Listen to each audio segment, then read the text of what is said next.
Many neighbors are happy that the Department of Public Works has decided to repave some of the roads in Oswego. However, that repaving comes at a price. The study's findings show that even if you think you're eating enough fruits and vegetables on a daily basis, chances are you probably aren't. This part of the Oswego River is normally a popular place to fish. However, due to 2 recent drownings this past month that have occurred in the river, local officials are considering banning the practice of fishing along the shoreline here altogether. Police say that the driver was going at least 80 miles per hour on this stretch of the road last night. When she lost control of her vehicle, she narrowly avoided this guardrail, but she did proceed to hit these trees, which completely totaled her vehicle in the process. Besides getting vaccinated, Dr. Smith says that one of the easiest ways to prevent yourself from getting infected this season is as easy as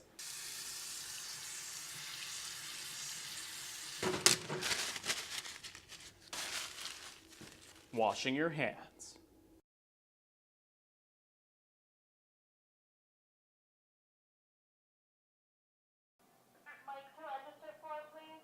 It's the first time the FDA has changed the nutrition label in 20 years, a change that Chris Raguseo says might just help consumers at grocery stores. I think it's a good idea. I mean, try and get the more important information out there to those who look at that kind of stuff. The FDA says it plans to make a bigger emphasis on total calories, making the number larger on the nutrition label.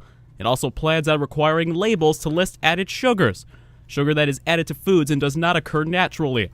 Registered dietitian Sarah Formosa says that listing added sugars makes it easier for consumers to know how healthy their food really is. When you look at the ingredients for sugar, you have to look for so many different words that mean sugar.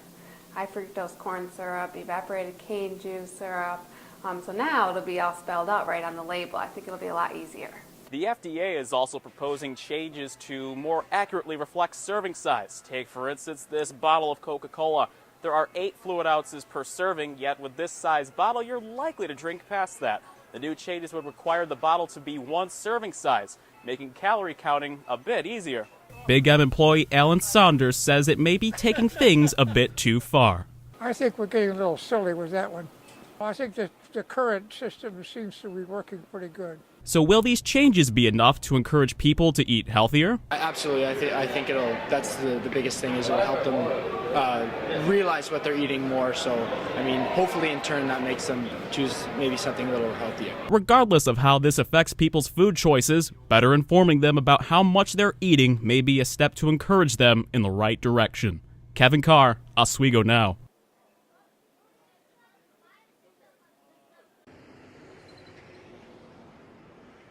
Potholes litter the streets of Oswego. Melinda Iketau says that they've been making her commute to SUNY Oswego a bit rough. That's horrible, and I'm usually not a conscious driver on the road, so I just drive, but yeah, I keep on hitting those potholes. It's an issue that drivers like Jordan Harmon say needs to be addressed. It's actually pretty ridiculous how bad the roads have gotten. Many Oswego drivers see the road conditions as a potential hazard for their vehicles. And they're hoping that something gets done about this issue soon. I have a housemate that actually popped a tire in one of the potholes in town. And, I have a brand new truck, and I'm worried about the suspension on the thing. Department of Public Works Commissioner Michael Smith was unavailable for an interview. But through email, he says that the city has tried to patch up some of the potholes and will switch to hot asphalt for their patching operation when it becomes available. He also says that the very large number of potholes that have occurred this year has put a strain on the city's budget, which in turn could cause money issues later in the year.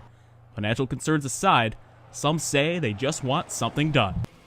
It costs a lot of money to replace these roads, but they got to do something. I think filling potholes is just a Band-Aid on top of the problem. They probably need to redo the roads, not just cover it up, just so it'll last longer. For now, people may have to wait a bit longer for better road conditions in Oswego, and they hope that as the weather starts to improve, so too will the roads.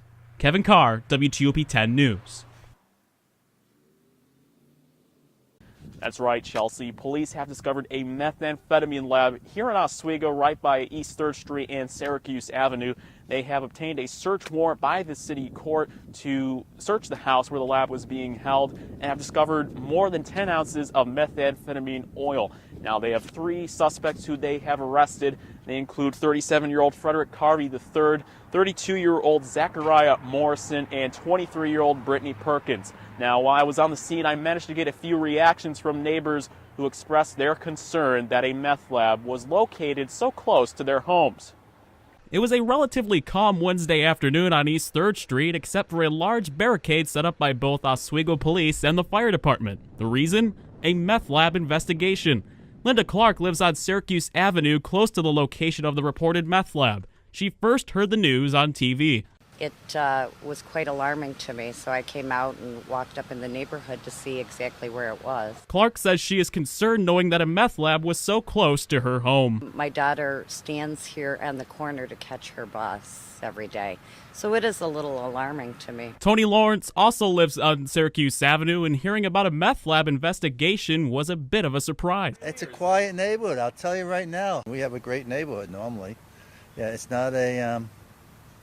no other problems, really. But despite the commotion, neighbors are just happy to know that authorities were quick to action.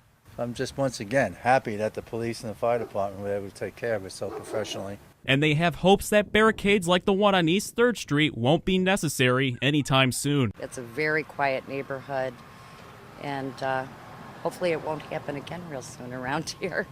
So that their community can go back to being the quiet neighborhood that they've always known. Reporting from Oswego, I'm Kevin Carr. And we'll have more information regarding the meth lab, as well as information concerning the suspects who police believed are involved in the operation. Chelsea?